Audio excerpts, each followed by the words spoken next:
Evan, j'aimerais déposer mon courrier, mais à part la poste, il y aurait quoi d'autre?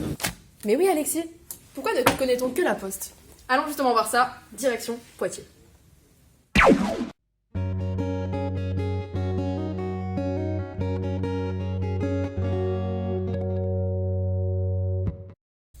Alors, il faut savoir que la poste est soupçonnée d'abus de position dominante. Mais alors, qu'est-ce que c'est?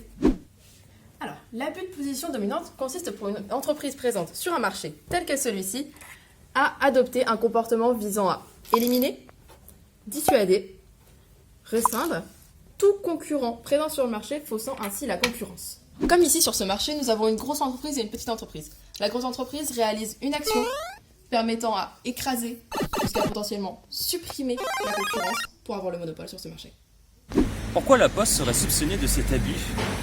On connaît tous la poste, on travaille tous avec la poste, mais comment fait-elle pour avoir des prix aussi bas?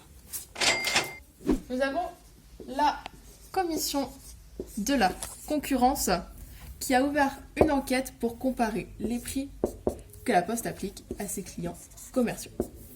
Alors, il faut savoir que la poste accorde des conditions spéciales aux entreprises avec lesquelles elle travaille et avec lesquelles elle a dépassé son chiffre d'affaires annuel qui a dépassé les 97 000 euros. Et il faut savoir qu'en plus, elle combinerait ce business avec un autre business ouvert au libre marché. De plus, la concurrence est entravée. Parce qu'il faut savoir que les clients juste ici sont obligés de travailler avec la poste. Et ce qui empêche la concurrence de proposer de tels rabais.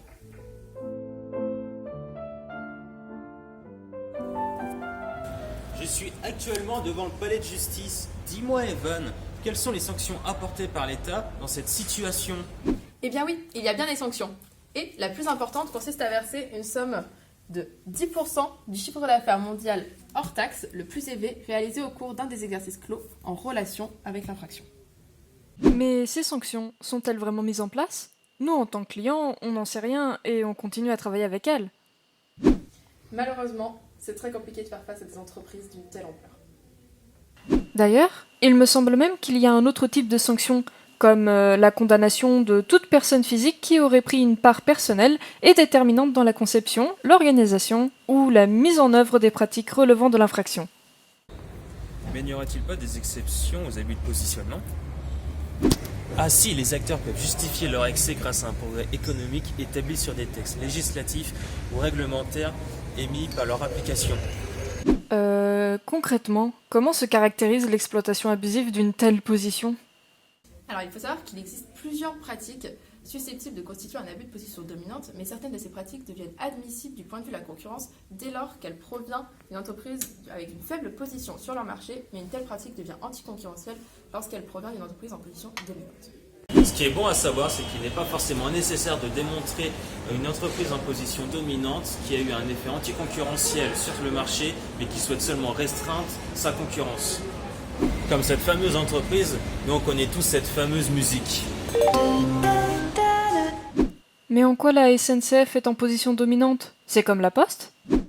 La SNCF a utilisé des informations confidentielles stratégiques sur ses concurrents dont elle disposait en tant que gestionnaire des infrastructures. Autre pratique relevée, les obstacles créés par la SNCF pour empêcher ses concurrents d'accéder aux infrastructures, notamment en ne précisant pas les conditions d'utilisation et les tarifs. Mais concrètement, ça veut dire quoi les infrastructures de SNCF? Les voies ferroviaires tout simplement, puis l'application de ces conditions d'utilisation, ses rabais au niveau des prix et le rachat de ses concurrents. Quand par exemple, la SNCF est actuellement candidate pour racheter la commission du transport, le Pilots Rail Service. On a vu la Poste, on a vu la SNCF, mais est-ce qu'on en connaît d'autres? Pour cela, rejoignons Angela pour un autre exemple. Alors, Air France est coupable d'abus de position dominante et de concertation illégale avec d'autres illégales, pour procéder à une baisse unilatérale du taux des primes accordées aux agences de voyage sur les billets vendus. En effet, Air France explique que cette décision vise l'ensemble des pays de l'Afrique de l'Ouest, mais il provoque la colère des agences de voyage locales. Air France ont cassé les prix, comme un prix prédateur, qui consiste pour un opérateur dominant à vendre en dessous de ses coûts de production dans le but d'éliminer ou d'affaiblir ses concurrents. Exemple, un billet de France-Espagne qui normalement coûte 130 € et qui revient à 40 € finalement. Prix avantageux pour les clients, certes, mais pas du tout pour les compagnies. Mais dis-moi Evan, pour les petites entreprises qui doivent avoir du mal, non, comment on peut faire pour les aider? C'est à vous, consommateurs, de privilégier les petites entreprises dans votre quotidien afin d'égaliser le positionnement des entreprises sur un même marché. Les clients sont... j'ai rien à dire. J'ai rien décidé. Alors, il faut savoir qu'il existe plusieurs pratiques possibles pour lutter la concurrence lorsqu'elles proviennent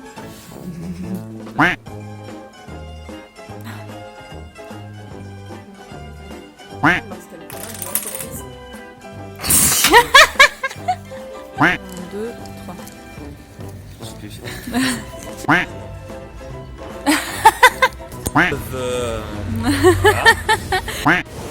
Je fume dans les escalators, j'ai envie. D'abus de position.